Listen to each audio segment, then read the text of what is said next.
Hi, welcome to MyJoogTV. Over at Wine Compass, we regularly remind our readers that there are wineries in every state, and in fact, most metropolitan areas have wineries within short driving distances. Which brings us today to Maryland. Actually, behind me is Sugarloaf Mountain Winery, which is probably the closest winery to Washington D.C. In fact, it's so convenient that our friends Dangermuffin have taken a little detour from their trip to Baltimore tonight to join us today. So stick tight. We're going to find out what type of wines they're making here and find out what Dangermuffin's up to for 2012.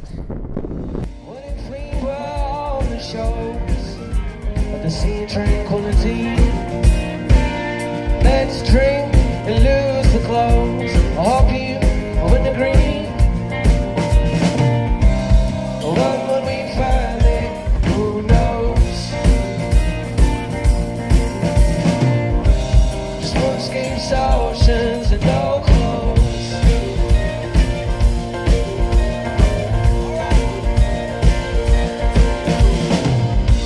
I'm brought back to a time when folks were born. We've had our tour of the winery today, and so I'm joined today by Mike McCary, who's one of the co-owners here at Sugarloaf Mountain, and as I mentioned before, Dangermuffin. So we got Dan, we have Steven, and we have Mike. And so the first thing I want to start out with, when I heard you guys were going to be in the area, I wanted to invite you to the show. I said you got a choice, a winery and brewery, and right away I heard a winery. So you guys have an interest in wine? I mean, why did you want to choose a winery? Well, I think just the idea of the vineyard and being, so close to the earth and Gaia and all that kind of, at least for me, to me that's more of an appeal, than not that I have anything against beer or anything like that, but always interested to learn more about wine. I personally don't know that much about it, so but I like to drink it. I know that much. You guys are regular drinkers of wine? Sure. Yeah. Definitely don't know as much as I'd like, which is another reason why I'm excited to be here. Just getting a chance to learn a little bit more about the behind the scenes and. Right. And that was we had a really nice tour today out into the vineyard and into we're in the fermenting tank room now, and then right on the other side of the store is the barrel room. And so Mike, I'll bring you in this here. It was so convenient for us to get here. You're so close to Washington. So give us a little bit of background about the winery and what type of wines you produce. Sure. I think, Todd, we're probably the closest winery to downtown Washington, D.C. We started in 2000. The dream came in 2002, but we started planting in 2004. We have the 5 Bordeaux red grapes, Cabernet Franc, which I had never heard of before, Cabernet Sauvignon, Merlot, Malbec, and Petite Verdot. And then we have 2 white Chardonnay and Pinot Grigio, and we're planting Viognier this year, so that'll give us 3 whites. We have over 30,000 vines, and we believe in nature, as Dan was saying, and the earth, and not to mistreat nature and not to mistreat the earth. So we get down on our hands and knees and get our fingernails dirty and try to be as environmentally friendly as we possibly can in everything we do. And it's just a joy to see the season start. And I always think of the season starting at pruning. And as we went out in the vineyard today, you could see that we're just about finishing up our pruning. And to me, that's when life begins. And now we're waiting for those little buds to pop. Which is going to be early this year. We're a little bit warmer than last. Exactly. We think it'll be about 10 days early. And then Mother Nature just does her thing, and the vines do their thing, and off they go. And then we hopefully harvest we'll probably harvest in mid-August this year through September and maybe a little bit into October. So you were talking about some of the consultants that you had, like Lucie Morton, come through, who, being a relatively new winery, you've been able to leverage a lot of experience on the East Coast. Absolutely, and we're so pleased. Lucie Morton has just been a godsend. She's our viticulturist, and she comes here regularly. We talk to her regularly, and she gives us such good guidance. And there are a lot of books and magazines and journals that talk about this and that. And I read them, but I say, wait a second, we've got Lucie. I mean, she knows the answers to these things. We also have a good friend of Lucie's, one Lucien Goulinet. And Lucien is in Bordeaux, and he has 2 vineyards, a 3rd growth and a 4th growth vineyard in Bordeaux. So he's very, very knowledgeable. For those who the audience who may not know what growths mean, or the first growth, there are about 5 or 6 of them, has nothing to do with how early they ripen. It's just how costly the wine is and how highly regarded it is. Then second growths are maybe, 20 or so of those. So a third growth, if he's a third growth, he's one of the top 50 winemakers in Bordeaux. And he comes here twice a year, spends a night with us or 2, and a couple other vineyards, a couple in Virginia, a couple in Maryland. And he's been terrific. And then we have Benoit Pinot, who's our winemaker. Great last name. And Ben is from France, educated in Bordeaux and Toulouse, and he just is so knowledgeable. So those 3, we feel we've got a full package. Now, I mentioned earlier that in the introduction that there's wineries in every state, and you guys are from South Carolina, which there are quite a few wineries in there. Have you visited any? We have one nearby. It's on Wadmalaw, just past. There's the only tea plantation in the country is on Wadmalaw Island, and there's also a winery out there. I went there a few years back. I think I like your wine better than mine. Well, with that geography, it's muscadines. It's probably the grape choice, which is definitely different. So what are we drinking right now? This is our Chardonnay of, I believe it's 2010 Chardonnay, and we don't oak this in new oak. We keep it either in 5 or 6 year old oak barrels or in tanks. As I said offside, I kind of like the oaky, buttery Chardonnay, but I'm overruled by our consultants and my co-owners. So this is very, it's crisp, cool, light. It's got fruit in it, acid. You can get the acids in there. I think it's very, very refreshing and very drinkable. Good summer. Very delicious. Yeah. And this is an everyday for me, and every month wine, every season. And this is just an enjoyable wine. So guys, we want to drink up because we've got another one. Sure. But what I want to talk about also is this morning I revisited your last CD. I put it on the way on the drive out here, and heard some songs last night in your show, and just really neat CD. But the title and the story behind Moonscape, the title of it. So relate that to us. Sure. Well, our last record we did in 2010 is called Moonscapes, and we live right on the ocean in a little place called Folly Beach in South Carolina, and obviously the ocean and all the vibes out there really get into the music. It's kind of unavoidable, and a lot of the songs came from there. And Moonscapes in particular, we have a lot of tidal fluctuation on the coast down there, so the tide will go way out and the sand is compacted and it's almost crater-like. So, in the middle of the night, if you happen to be out on the beach and with the dogs running around or whatever, and there's craters, you can kind of fool yourself that you're, on the moon maybe, see a tranquility. So that's kind of where the idea is, for that record, and that permeates to that record kind of came from. Yeah, it's a great CD. I love listening to it every time. And I can, just hearing that story, just every time I listen to it, it brings me back, because there's beaches there, from the Outer Banks all the way down to, Savannah, just beautiful hard sand, long beaches, and you can just picture that. Yeah. Sort of can see the solitude, really neat places to go hang out and, get your songwriting mentality in. Yeah, I mean, like I said, it's unavoidable, at least there, it just gets in all the music, and a lot of the songs on that record, Seafoam Tumbles, there's a lot of it comes from walking my dogs on the beach, and it'd be a really windy, wintry day, and it's just you and the ocean, and there'd be all these huge pieces of sea foam. There'd be a big storm or something would come through, and the craziest thing happens because the wind will literally roll them down the beach, and they disappear. So it's like it picks them up, and they roll, and then they're gone. And it's like, well, there's definitely a metaphor in that, That's great. Yeah. Well, let's go ahead and move on to the next one. Okay. And we have these. Don't feel like you have to chug if you want. Oh, I'm drinking this. And then what we'll do is, Cakes. We can probably just go ahead, just like we would do at a tasting room. you want to clear your glasses or not? No, we can just go ahead Okay. and pour it. Whatever you think.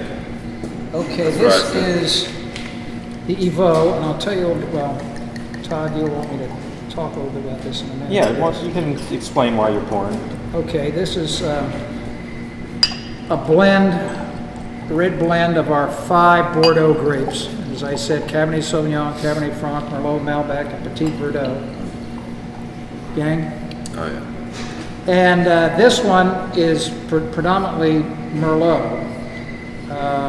In fact, we on the label will say exactly, yeah, here it is. It's 70% Merlot, which typically we don't. Typically we have probably mostly Cabernet Sauvignon, but the Merlot likes it here. We're able to grow some nice Merlot. So this is we're trying something different and putting more Merlot. And it's 14% Malbec. Malbec's an interesting grape. You get to learn all these things as you're out there, but the Malbec grape's about yay size. I mean, it's a big grape. And we've learned what happens in. I tend to ramble, so Todd, you can edit all this. Go ahead. But what happens is this thing called veraison.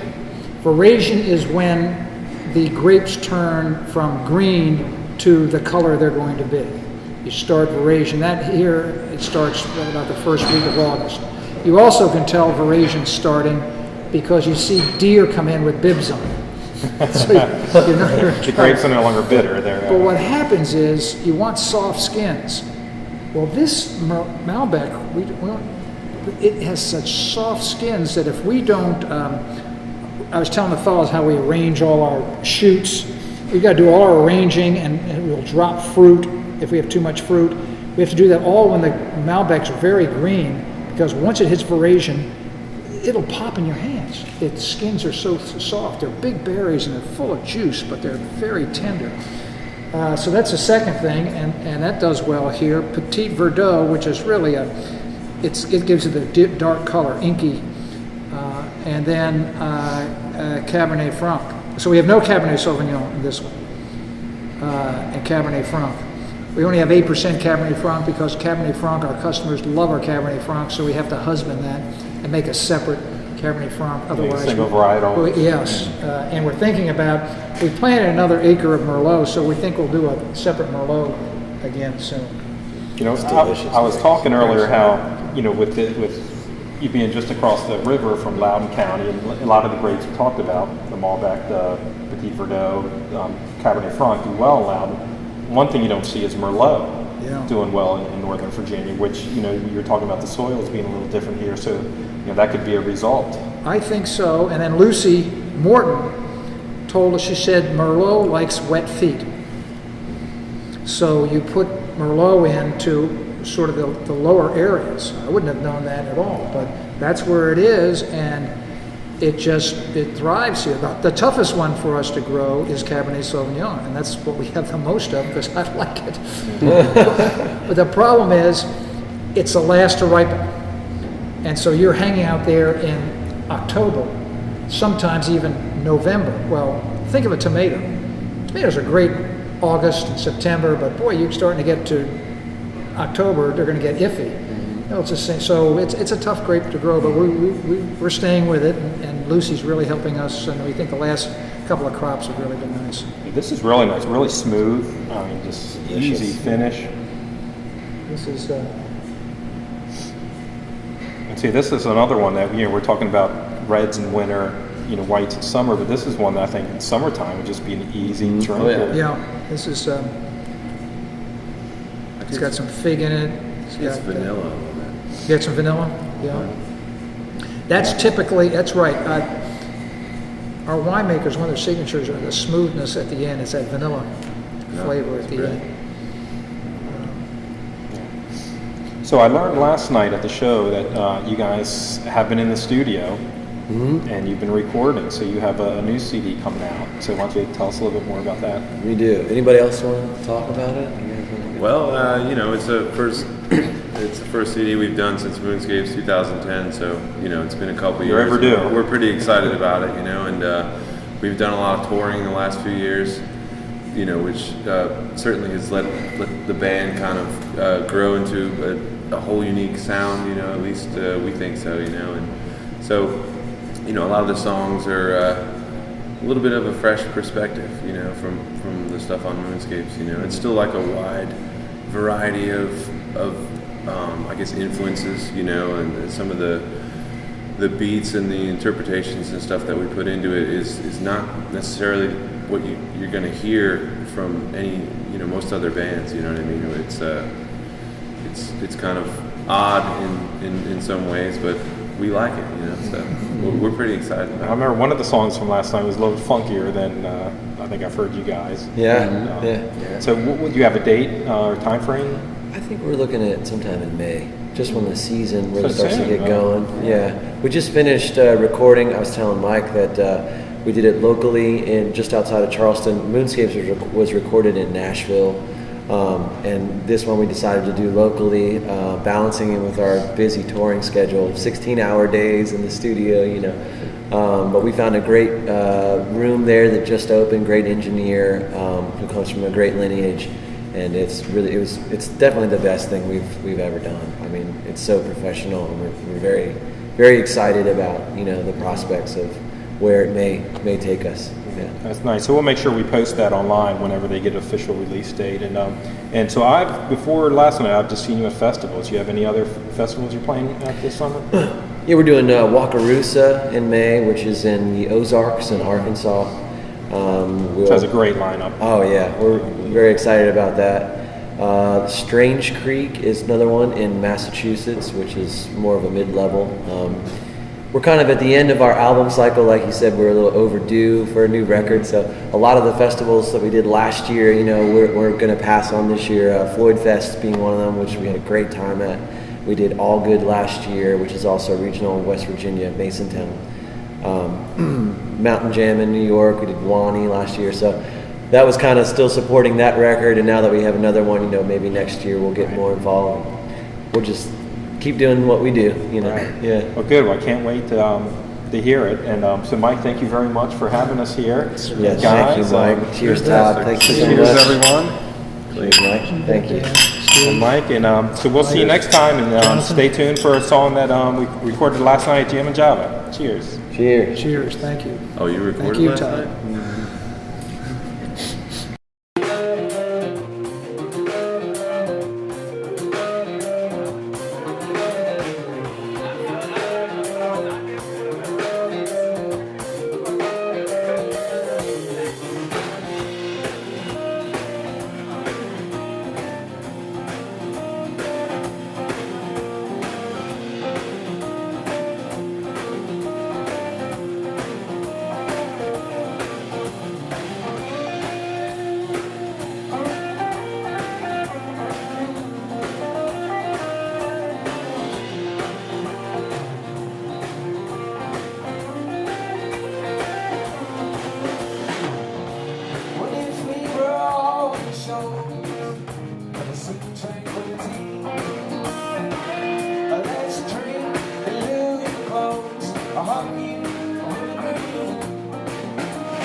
South Carolina.